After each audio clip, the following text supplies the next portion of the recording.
Hello, everybody. Welcome to Cartoon Boom.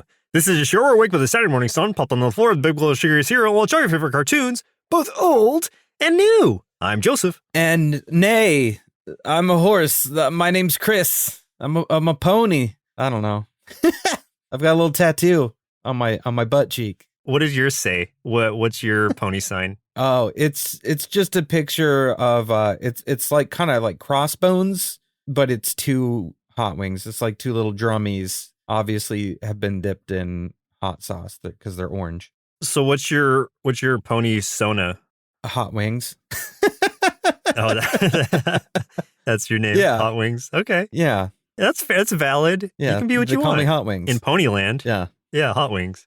And this morning, we watched My Little Pony. This was suggested to us again by Sarah Lee 008, the treat bacon agent from MI6 that brought us another episode just a few weeks back. So thank you again, Sarah.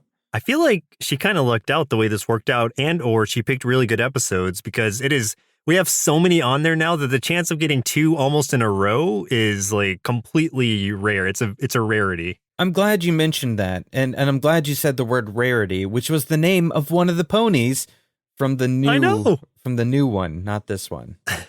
But folks, we're gonna have to shut down the list. We're gonna have to stop taking entries on the list for a while. So we'll just go ahead and put that top of the episode here. We gotta stop taking entries for a bit. Stop taking suggestions because it is over 400 long, and we feel bad that we can't get to hardly anybody's suggestions. So temporarily, we're gonna put a pause on accepting new ones. So if you do have ones, just hold on to them for a bit. We'll open it back up at some point, but not right now. Yeah, because when new ones get added, that just lessens the chance that ones that have been there for literal years will get listened to, or will get reviewed, and that sucks. Exactly. So for now, hold off on sending us any new ideas. Doesn't mean that Joseph and I won't have a squirrely week and be like, oh, there's a new cartoon out. We've got to do this one because it's awesome. So we may throw in, something fun every once in a while, but we really want to try to get through some of these cartoons. So, until further notice, denied, objection, shut down. And by squirrely week, the cartoon I think will be most squirrely about that just came out is Cuphead that I've been watching. Oh, I didn't know it was out yet. I don't know if you've checked it out at all. Yeah, it came out last week, I think. Well, yeah, and I was thinking about Vox Machina. So, dang. Oh, that too. Oh, there's so many good cartoons out right now. This has been a good year for animation. Which I've also watched through Vox Machina. So, yeah. Yes, we'll have to review those two at some point. It doesn't have to be right now, but at some point we will. Yes. So, My Little Pony aired in 1986 to 1987.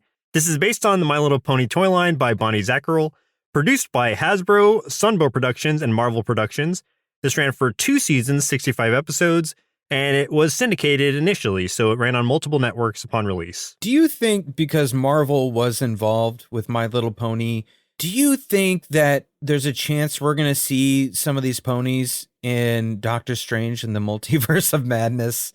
Do you think we'll get some pony cameos? It's a very real possibility. Yeah. Is My Little Pony under Disney at this point? No, I don't think. No, okay, I don't then maybe so. not. Then if Disney doesn't have his hands on it, then I don't think it'll be in the movie. I want to say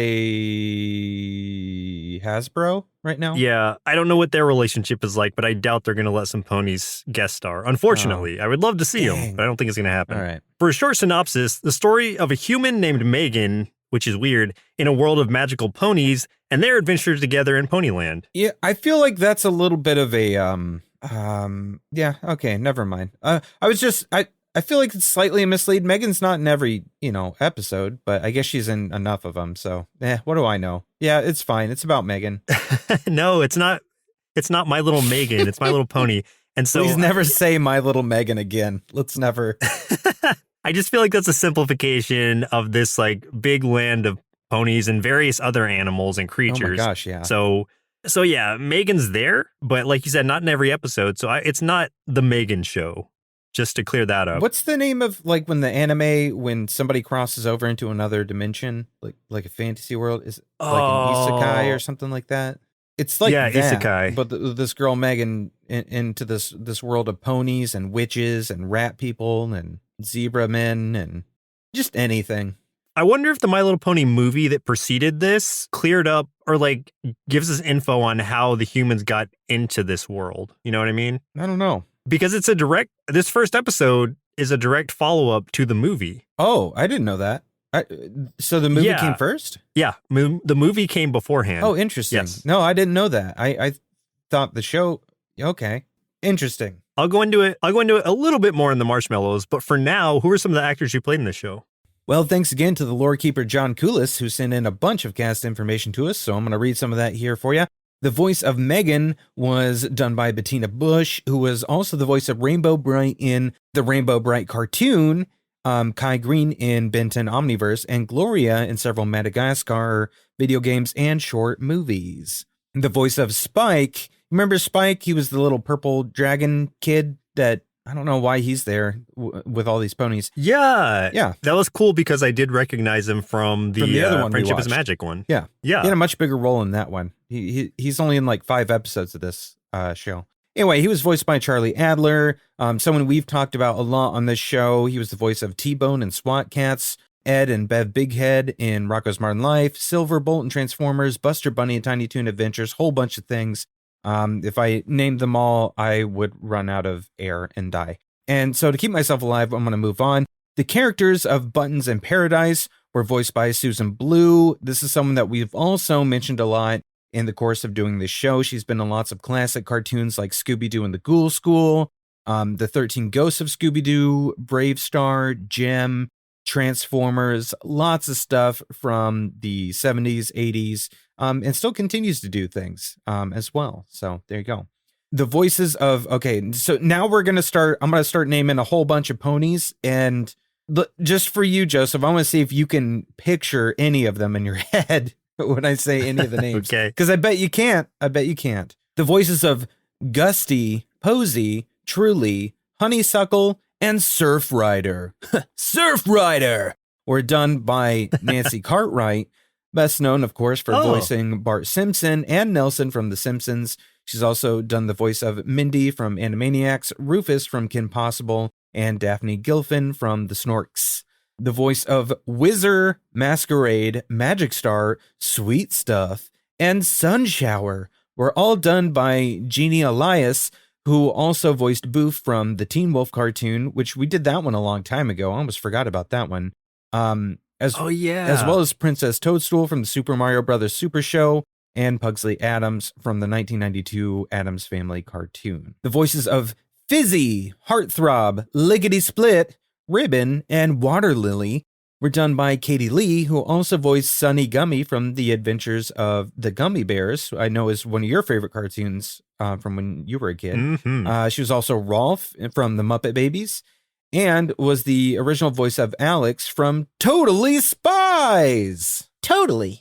The characters of Galaxy, Gingerbeard, and Cherry's Jubilee were voiced by Sherry Lynn, who's been in lots of anime like Tenchi Muyo, Ghost in the Shell, Standalone Complex, and has done a lot of additional voices for lots of mainstream animated movies like Cloudy with a Chance of Meatballs, Cars, Beauty and the Beast, and Hercules. And then finally, the characters of Surprise, North Star, Peach Blossom, and Forget Me Not, which is ironic, I don't remember that one at all, were all done by BJ Ward, who also voiced Velma Dinkley in the early direct-to-video Scooby-Doo movies and a few of the video games. She was also Scarlet in G.I. Joe and Betty Ross in the Incredible Hulk cartoon from the 1990s.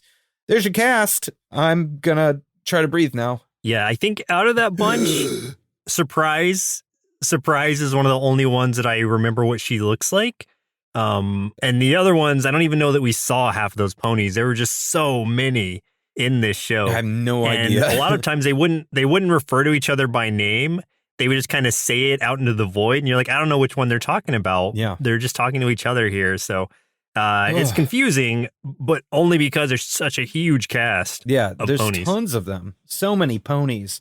And I don't want to be speciesist. Like, all these ponies look alike, man. I feel bad. They all look alike. I feel, that is a little speciesist, Oh, I man. think. So here's a few tasty marshmallows out of our big bowl of My Little Pony cereal. The series was featured as the first segment of a program called My Little Pony and Friends. The second segment would be an unrelated cartoon based on another Hasbro franchise, including the Glow Friends, Moon Dreamers, and the Potato Head Kids, which I didn't even know was a show. The Potato Head Kids. That sounds familiar. And that was like literally like the Potato Head toys, right? But like done as like a cartoon. Yeah. I think I actually saw that. But it's like, I never knew that this was like a part of, because when I was trying to look up this show, I was like, what is it called? Because I couldn't find it at first because it was listed under My Little Pony and Friends. Yeah. And I thought that was like a sequel, but instead that's just the whole package of this combined with those other shows that I just mentioned. Yeah, it's like a Challenge of the Super Friends kind of deal thing. Yeah, exactly. The series debuted on September 15th, 1986, nearly 3 months after the release of My Little Pony, the movie, which had introduced the Paradise Estates and many of the series' main characters, including those witches that we see. Oh. And I know that one of the witches was talking about smooze, like that they stopped the smooze or something. And that's in reference to the movie. Okay. Because it's in reference to the movie because that's basically the toxin or whatever they were trying to spread across Ponyland. Oh, okay. So in that way, the series picks up like where the movie left off. So I thought that was pretty cool. Is it weird for all the ponies to live somewhere named Ponyland? Like, I mean, it's very descriptive, but that'd be like if we lived in Human Town, you know? I mean, yeah, if Earth was just called Human Place, Human Ball. Human Ball. I like it. Oh, we should make a petition. Let's start a change.org to rename the Earth. Human Ball. Yeah. Maybe Human Orb to be a little more sophisticated. Doesn't roll off the tongue. So I don't have really many more marshmallows on it. There was no trivia in IMDb, so I just kind of had to pick and I had to find this around, which was surprising to me. Like there's no weird kind of like circumstances that took place. It was a pretty innocent show with the innocent production, it seems like. Yeah, the only other thing I know is that a lot of voice actors and stuff that I didn't name just because they only would appear in like 1 or 2 episodes or something. Because, you know, a lot of cartoons have that going on for them. They'll have a lot of various voices, you know, just coming in and going for just a single role or, you know, 2 roles, stuff like that. But a lot of them were voice actors from the Transformers franchise. So, I mean, they had Charlie Adler in here. He is someone from Transformers. Susan Blue also from Transformers. Even Peter Cullen was in, I think, an episode or 2. So lots of crossover as far as the cast there with Transformers. So there you go. I bet Frank Welker was in it at some point too, right? Probably. You know, probably as some sort of shrub or something. Like a shrub that comes alive or like a little creature, something. One of those little blue creatures, the little fuzzy ones that were rolling around. Yeah, the tiny little grimace thing. Yeah. Yeah. Well, listen, everyone. It's 2022, and it's time to stop horsing around. So join us. I couldn't help it, man. So join us for our live streams over on twitch.tv/nerdsloth. There you can interact with Joseph and I while we play video games and chat with the audience. We'll do polls, talk about what else is going on over at Nerdsloth, and often come up with new merch ideas as we joke around with other members of the community, whom you'll also get to meet.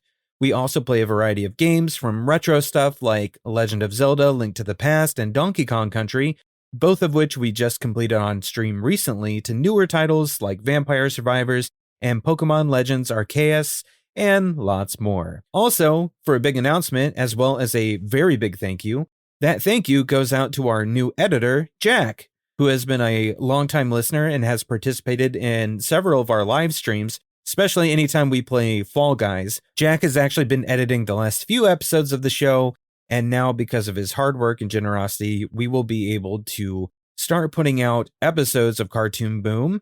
Drumroll. Every Saturday, once again, just like the old days, starting with this one. So, huge thank you to Jack for helping us make that happen. And also, just to mention, so I don't forget, there are also bonus episodes of Cartoon Boom now available monthly on our Patreon over at patreon.com/nerdsloth, with the latest episode that's coming out about the failed Bubsy cartoon. So if that sounds fun or painful, but yet you're still curious, go check out the available tiers once again over at patreon.com/nerdsloth. But main announcement was, hey, we're going weekly again, and thank you to Jack. Ta-da! Yes, thank you so much. It's going to be weird being weekly again, but like you said, just like old times. Just like old times. People have been asking about it. Yeah. People have been asking about it, so it's time you came back to your ear holes every week. What age do you think our show is in? Do you think, so before when we were weekly, would that have been like the golden age? And then we got into like the silver age. Are we coming in like out of the silver age, or were we already out of the silver age at some point? Are we in like the bronze age or something? Where are we? I don't know where I am. I feel like we're aging like humans do, where our golden years are our later years. Because listening back, that's absolutely bronze, if not less. What's below bronze as far as metal goes? That's pencil shavings. Dirt? Yeah, we're dirt level at that point. Okay. Sure. So, yeah, I think we're moving up. I don't know that we're gold yet, but we're getting there at least. Maybe we're entering We're the at silver least age. like polished silver. Yeah. I have a lot more silver in my hair since we started, so maybe it is the silver age. Exactly. It makes sense. All right. Silver age, everyone. Silver age. So let's go ahead and start talking about these episodes. The very first one being the end of Flutter Valley, Part 1. A lot of these are multi-parters, but these are 10-minute episodes, so it kind of makes sense that they tried not to cram all of that into single episodes. In this one, the pretty and delicate Flories enter Ponyland, pursued by the ugly crab nasties, which are the witches.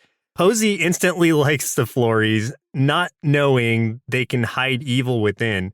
I don't know what the Flories are. I don't know what that is. What does that mean? What is a Flory? I don't remember that. I'm not sure.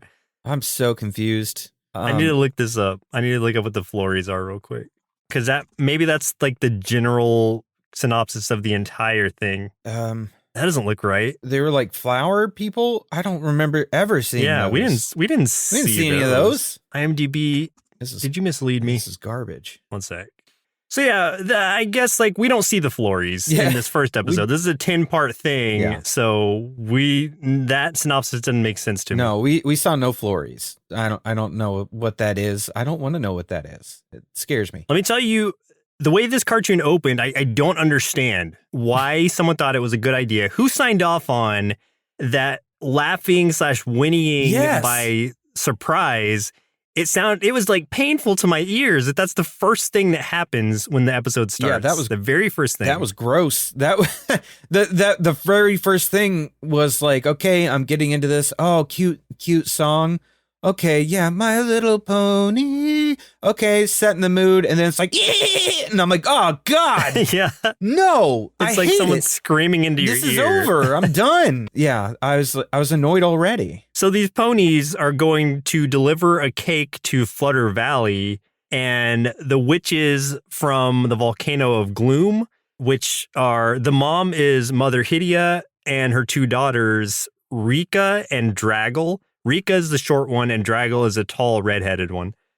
Yeah. And yeah, they want to stop the ponies from having fun. Hydia, the leader, wants to make them pay for stopping the smooze from the movie, whatever that actually was.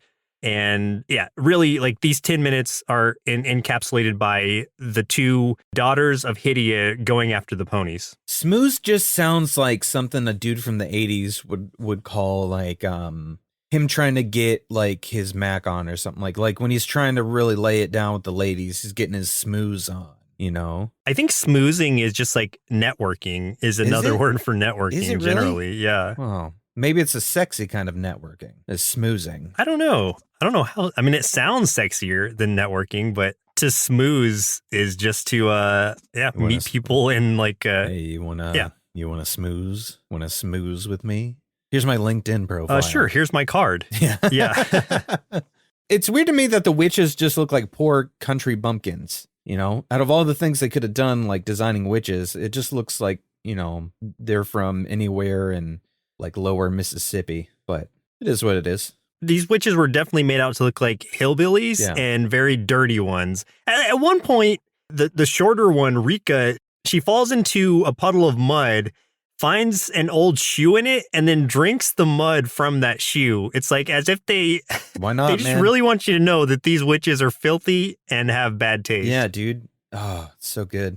So the ponies are heading to Flutter Valley, and yeah, they're going to disrupt it. They're going along with Spike as well as with the ponies. Spike's been smoking 11 packs a day based on his voice. And their plan to disrupt the ponies' trip is, I guess, just to lasso them and make them sad. And like that will disrupt somebody's vacation if you hold them hostage. So they had a problem at first because they were like, well, we can't just go attack these ponies or go capture them all. We need a spell for this. So their spell is just to make little lassos out of flowers. Sure. And then capture them. So it's the same plan, just involving flower lassos instead. Yeah, I guess.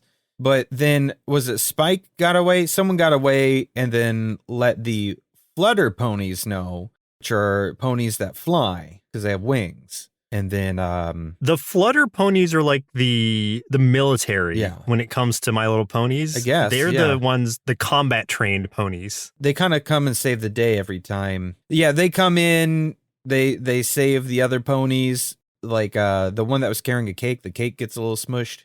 Sad. And then they go meet this other pony who sings a song. They sing about the sun. And they meet little tiny fuzzy grimace looking dudes, which is great.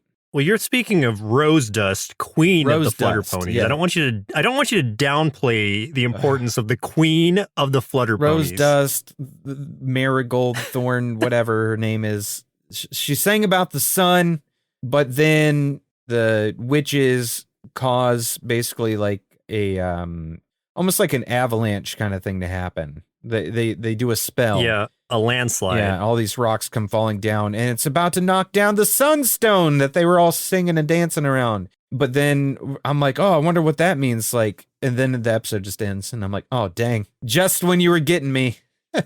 One that made me laugh in this episode was where one of the ponies, when they heard the landslide start, they were like, what is it? Thunder? Drums? Heavy dancing? And that made me laugh. Man. And also, looking through the witch's spell book, when they were looking for landslide, one said landmines. One of their options was landmine. Yeah. And I was like, oh man, they have a lot of danger in this book. There's some crazy stuff. It was like spellbook / anarchist cookbook is what they had.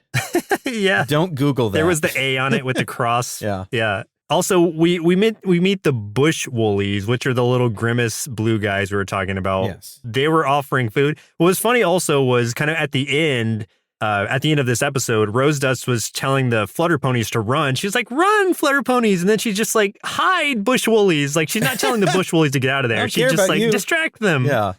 You guys stay there as a sacrifice. The rest of you get out of here. So that moves us on to the second episode we watched for today's show, which was Bright Lights Part 4, Season 1, Episode 24, because it was the highest rated. Again, this is part of a longer story arc, but really all the episodes of this show were just about. Yeah. In this one, Zeb and Erebus nearly steal everyone's shadow before Molly's ride for help is a success. Again, not entirely. Molly had very little part in this. She was a captive the whole time because we opened the episode with her being like hung over a tree trying to get away from this gang of rats and this zebra dude named Zeb. Molly was only in it for like a minute and then she was gone. And then it was Megan that we were following and her buddies. And then I don't think we even saw Molly again. Not until the end of the episode, yeah. We got a big gray smoke dude stealing shadows, and he eats them and he gets bigger and more powerful. But it's almost like I don't understand what the shadows do for you. Like if I didn't have a shadow anymore, I'd be like, oh man, I could sneak so much better now. That's great. But like all the ponies and stuff were real sad about not having shadows. But I don't know what that really did for him. I feel like this is basically a nicer way of saying he was stealing their souls. Oh, okay. And by attaching those to the shadows, because he was like feasting on these shadows and loving it. Delicious. So it's got to be souls. His name was Erebus, which my notes keep trying to autocorrect to Airbus, which is really annoying. So every time I type something, it underlines it in red, and it's like, did you mean? And I'm like, no. Stop. There's so many weird things in this episode. Like, okay, I thought My Little Pony was just a bunch of ponies. That was just ponies. Oh, no. We got the smoke monster. We got that zebra. We got a bunch of rats running around. We got good rats. We got bad rats. There are miniature horses, which are not ponies in this one. They are. Okay. So when Nightshade is talking to Megan and he's like, there's no point in talking to they're called the Gray Valians, but he says it so fast. At first I thought he said the Grape Aliens. That's what I thought he said too. And then I was like, is it Grave Aliens he's saying? But it's Gray Valians. I wrote Grape Aliens. And yeah, I was so confused. Like. I'm like, what are the Grape Aliens that he's talking about? Because I literally, my notes, I'm like, someone brings up the Grape Aliens, but we never see them. and I had a note to bring that up as a flaw. No, we see him because he's saying Gray Valiants, and it's those horses that we see right after. But there's no Grape Aliens. Where did they go? I had to research this because I really thought he was saying Grape Aliens, and I could not, my brain could not comprehend what he was actually saying. That's hilarious. Because in this world, we've already seen those little blue dudes, the bush fuzzles or whatever, the woolies. The bush babies, yeah. Yeah. So it's like, yeah, I guess Grape Aliens could exist in this world. I would have liked to see them. Yeah, what the heck? Okay, no. That's interesting. I don't know if Valians are a type of horse or what. I don't know. They weren't all gray though, so I don't. Okay, whatever. So what happens in the end is basically the big old Erebus guy and Zeb the zebra guy show up trying to get the last of the shadows, and the Flutter ponies show up with a song. And I guess the song was so upsetting that he lost all the shadows he had collected. The shadows just go back to everybody. And then the day is saved. Did you see the part though where Zeb backhands Megan across the mouth? Did you see that? Oh my God. I didn't see him backhand Megan. I saw him backhand Nightshade. There's a part where like Megan runs at him and he's just like whack. And I was like, dang. I don't remember that part. I know Nightshade ran at him because he did, after he backhanded Nightshade, he's like, what did he say? He was just like, go away, don't bother me. Because Nightshade was trying to save the day, and yeah, he just batted him away. Oh no, this was later in that same episode. I believe, because after it happens, Megan like just slams to the ground, and then it shows her like trying to get back up, and I was like, dang, that was harsh. Yeah, I don't remember that. I remember Megan like being caught and they were about to try to take her soul or her shadow. Yeah. And then Nightshade steps in to stop them. And then the Flutter ponies come. I think it was during the Flutter ponies song that it happens. Oh, maybe. While it's going, because it's like chaos. When the Flutter ponies do come in there, yeah, like they start singing. And at first I'm like, guys, this is no time for singing. You're in a battle. But they have this musical montage where they just like start kicking butt. So I'm like, okay, kudos. You're able to do it while singing, because the whole time they were singing and just like beating all the enemies. And then they send, Erebus into like some tornado, and that's what sends all the souls back. And he gets like shrunken down to like a tiny cloud. Yeah.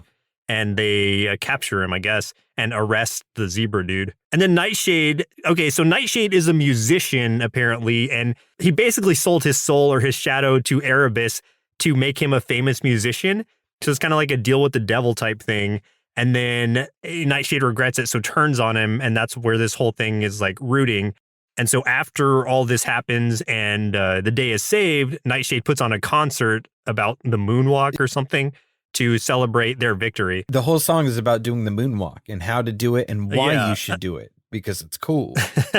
Yeah. Right. Like you should be doing it. Do the moonwalk, ponies. Do it. Dare you. I bet you won't. So the last episode we watched for today's show was the Ice Cream Wars, Season 2, Episode 10. This was a Patreon pick by our buddy Christopher G. So thank you. Yes, thank you. And remember, if you are a Patreon subscriber and you subscribe at the Twig tier membership, you get to help us pick an episode out when we don't have a listener pick from whoever suggested the cartoon in the first place. So thank you to Christopher for helping us pick one. In this one, newborn twin ponies are nothing but trouble. The only thing that can tame their behavior is ice cream. but Rocky Ripple and Fudgy McSwain are feuding and no ice cream is coming into Ponyland. Can the first tooth ponies stop the feud? So let me intro this like ice cream. Ice cream never changes. Always delicious. Always cold. This was a very serious episode in certain ways. For as short as it was, they really packed a lot into it, for better or for worse. Yeah, I'm going to just say this was my least favorite out of the 3 we watched. I will agree with you there. I was really annoyed at pretty much every character in this episode. So there you go. Okay, here's what's weird. Like, the precedent that it sets is that the ponies that are set to babysit these newborn twin ponies are the baby ponies because they just grew their first tooth. So they're still children set to babysit these newborns. Right. So already that's a weird precedent to set. And, trouble ensues because of course it's going to. These are kids taking care of babies. Yeah. And so they're out of ice cream to try to settle these newborns down, of course. And then we run into the competing ice cream business owners who are basically Scrooge McDuck and Glomgold, who are competing. One of them makes the ice cream, one of them makes the toppings, or one of them thinks that the other has stolen his secret recipe for a new flavor. So they're at odds. So no ice cream is being produced. The kid ponies, along with the babies, try to go settle this feud, which, again, they should have brought an adult with them or something. I'm just like, is there such thing as an adult in this world, though? Because I feel like there isn't. I think that's what the Flutter ponies are. I mean, there are older ones, I thought. I guess. I mean, maybe. I guess. I mean, I pony by definition is like a young, isn't it like a young female? No, I actually don't know. Guys, I don't know what a pony is. I'm going to throw that out there. A pony is it's a small horse. So it's a specific kind. It's not like it grows. It's not like a pony evolves into a horse. A pony is just a tiny horse. It's not like Pokemon. No. Okay. So you don't go like mini horse, pony, major horse. No. Yeah. Okay. And it doesn't shoot fire or anything. All right. Right. And then Charizard. No, it stays at pony level. Got it. Yeah, so they went and tried to smooth things over. These dudes, I don't know, are they dwarves? Are they What are these dudes? Are they Keebler elves? Are they humans? They're weird just looking. Old humans? I don't know. But they both look the same, so I'm like, they're the same species of whatever. They look human-esque, but since they both look so similar, I'm like, are they supposed to be something else? I don't know. Some kind of humanoids. So they talk to one of them and he's like, hey, dude stole my recipe. I hate him. The other one's like, I didn't steal his recipe. We're old friends. And then they go to talk and they hug it out. But then the ice cream dude's ice cream machine malfunctions, hits the other guy with some ice cream, and then thinks that he was lured there as a trap to humiliate him. They get in a fight. And then they build just weapons of war that shoot ice cream and toppings at each other, like giant tanks with multiple guns that just shoot stuff. There's no way they built that in this time. They have had these weapons of destruction ready to act. They've been waiting. They've been waiting for the perfect moment. Yeah. And this was it. This was it. They were just waiting for someone to screw up so they could whip those things out and just blow each other away. Was it just me, or so the rainbow mane, the baby pony, I don't know what her actual name was. Oh, the one that kept making all the quacking noises? Like didn't she sound like Donald Duck? Every time she would start to talk, she would make a quack noise before she started talking. Yeah. I don't know what was up with that. That was weird. And so Milkweed, which was one of them, she breaks out her last resort ice cream that she's been saving up for a special occasion, but it's all they've got to settle these newborns down.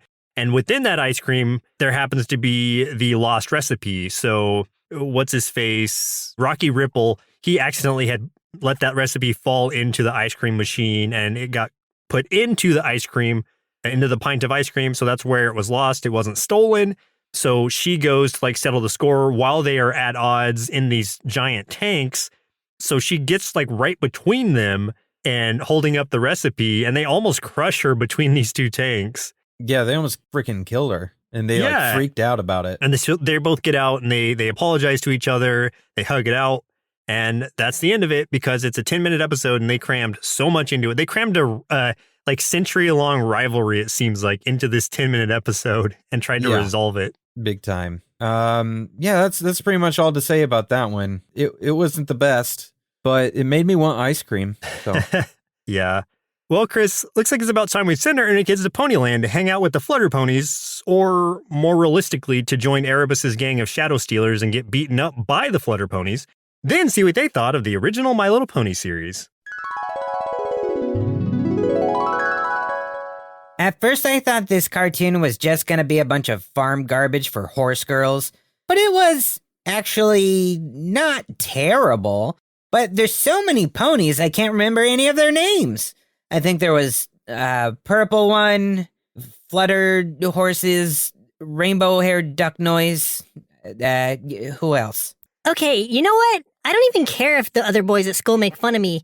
This show was actually pretty cool. Gross witches, evil clouds, a butt-kicking pony force, and a pony rock star with cooler hair than I'll ever have, all equals a good time to me. So if anyone ever asks me if My Little Pony is a bad show, I will simply reply, nay. Dang it. Oh, good. Thank you. Thank you for that. As much as I dislike it, thank you also. Had to do that. Yeah. So what were some of the things that you liked about this show? Okay, so let me preface by saying, yes, this show definitely had the usual trappings of an 80s cartoon designed to sell toys. And I think the huge amount of ponies and different creatures they had in there make that very evident. But much like He-Man or much like Transformers or Dino Riders, etc., it still managed to retain a certain charm throughout. So it was a sweet show that was chock full of positivity with fun adventures and a huge cast of characters, likely to sell more toys. But there were some catchy songs in there too. And yes, it was cheesy, but also enjoyable enough, especially for its target audience, I'm sure. Yeah, the world of this itself really impressed me. It was so much bigger than I thought it would be. I thought it was, like I said earlier, I thought it was just ponies, but there's so much more going on. You've got those mice or rat dudes, you've got the humans and some kind of dwarves or something, smoke monsters, not grape aliens, but we've got, the guy horses. Okay, so like I kind of wondered at one point when we did the first one, like I wondered, how do they make more ponies if they're all like we only usually see lady ponies? Question answered. Now we've got, the little dude horses, the dude ponies out there. Yeah, we got those grape aliens. So yeah. Anyway, so I just thought that was really cool that, it was just a lot more expansive than I knew about or would have ever given it credit for. So I just thought that was really cool. Yeah, and for what's labeled as a girls' show, I think the threats here were pretty legit. Like, I know they were saying that Erebus was stealing shadows, but like I was saying, he was basically devouring souls in a Shang Tsung-like fashion. And the witches had landmine spells at their disposal, so that's some DEFCON 3 level danger that could have occurred. Yeah. And one of the baby ponies who had just grown their first tooth was almost crushed between two battle tanks. That's pretty BA. Yeah, that's right up there with 80s boys cartoons, if not more extreme in some cases. So I appreciated that it was breaking away from the common misconceptions of what people assume a girl's show should be.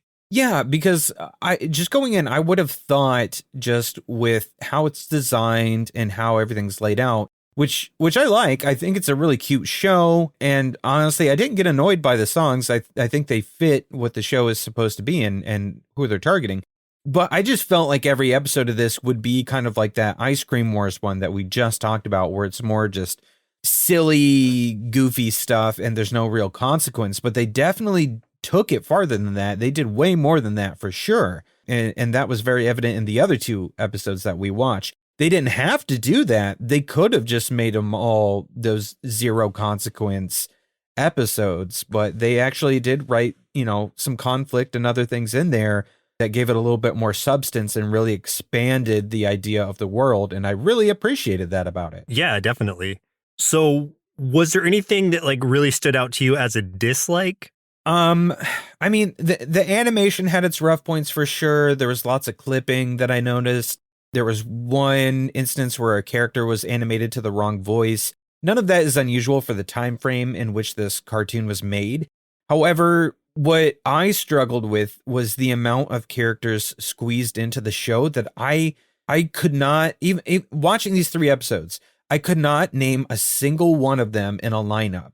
And I had no attachment to them because we didn't get any time to build that audience character relationship because there was so much going on. Now, when you have a big cast of characters like that, sometimes it's very understandable. However, they could have built some of that in that very first episode that we watched, and we got to see a little bit of personality with a couple of them, but it wasn't enough to endear you to them or to really, I don't know, to really ingrain who each of them are in my mind. Whereas when I look at something like the one that came out a couple years ago, the Friendship is Magic or whatever, real quickly, you're able to identify each of those characters and what kind of traits they have and their personalities. And there's no question, like, I would be able to pick most of those out of a lineup. And I've seen the same amount of episodes. I've only seen 3 episodes of that, just like I've only seen 3 episodes of this. But I could point all of those out, and I can't point any of these out. So that's what I'm trying to kind of convey here, is just the lack of establishment with the characters in this versus that one. However, I am trying to acknowledge also that this came after a movie where they probably did establish some of those characters.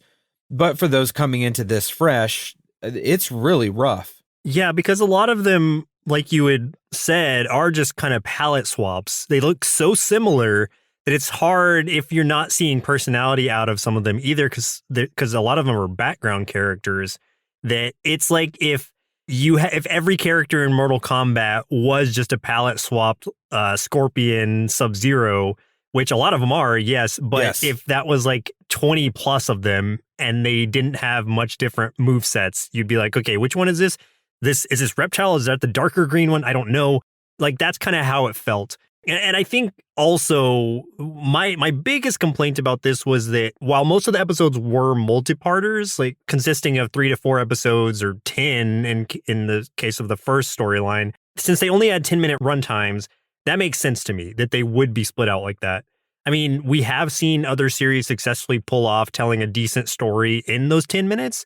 But just going based off the Ice Cream Wars episode we watched, it didn't seem like that was their strong suit, or they were up to that challenge of fitting a good story into 10 minutes. Yeah. So to me, that one just felt very rushed with really forced plot points.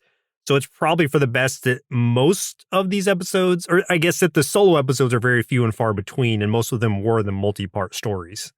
Yeah, I can agree with that 100%. So with that said, what would you rate this overall? I can see why this did have a big fan base at the time and why it still persists as a franchise to this day. Coming from a person who sits well outside of its target demographic, I think it's a kind, charming little show that absolutely deserves to sit right up there with the other toy-based 80s cartoons, especially since it can be just as brutal sometimes. So overall, I'd give My Little Pony 4 big bowls of grape alien cereal out of 5. Yeah, it's very evident that it was a vehicle to sell toys to girls, but I can absolutely see the appeal that it had.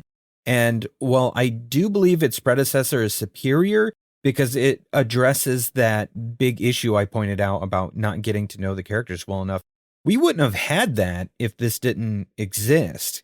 This show was a much needed building block. And I think more importantly, the biggest aspect of this thing is this gave us something different in the 80s, where most American cartoons of this time were like action-fueled ninja or robot shows, or like, you know, real combat-centered things aimed at boys. So this is something completely different, and it actually like gives something for girls to like, you know, enjoy, or anyone to enjoy that, you know, didn't want all of the adrenaline pumping, steroid fueled characters and robots and stuff like that were really prevalent at that time. So kudos to them to doing something different and for creating something that really took off in popularity. So all in all, I give this cartoon 3.5 bowls of Shadow Goblin Cloud Devil cereal out of 5. Nice. So thank you, Sarah Lee 008, for suggesting this. This was actually, it was a pleasant surprise. And we do like the Friendship is Magic series, so it's nice to see what its roots were, and that it was still a great show in its own right. Yeah, absolutely. Thank you so much for doing that, Sarah. And thank you for your last submission as well. I know we thanked you then, but I'll thank you again for doing that. And kudos to somehow getting two of them in with that super long list. Though one of them was at the top of the list and the other one was at the bottom. So that's how it worked out. Perfect. But before we get into what's going to happen next time, Joseph, pick a number between 0 and 4. 3. Okay, pick a number between 0 and 9. 7. And pick another number between 0 and 9. 3. Okay, so with that, the next one we're going to do is going to be number 373 on the list. Oh, okay. I see what's going on now. Well, listeners, looks like our milk supply is now run dry, so it's time for us to say goodbye. And next week, we'll be watching Pets United, submitted via somewhere by somebody. I don't know. I lost the information about it. So sorry about that.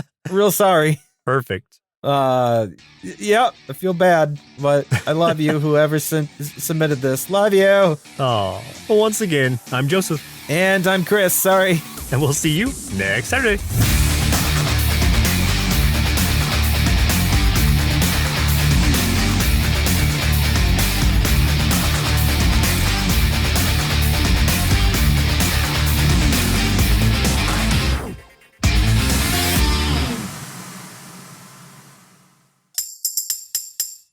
Presented by Nerdsloth, a place for lazy nerds. If you like what you heard, consider donating at patreon.com/nerdsloth so we can continue bringing you quality shows. Be sure to also leave us a review and share your favorite episodes and clips on social media. If you're looking for more content, visit us at nerdsloth.com.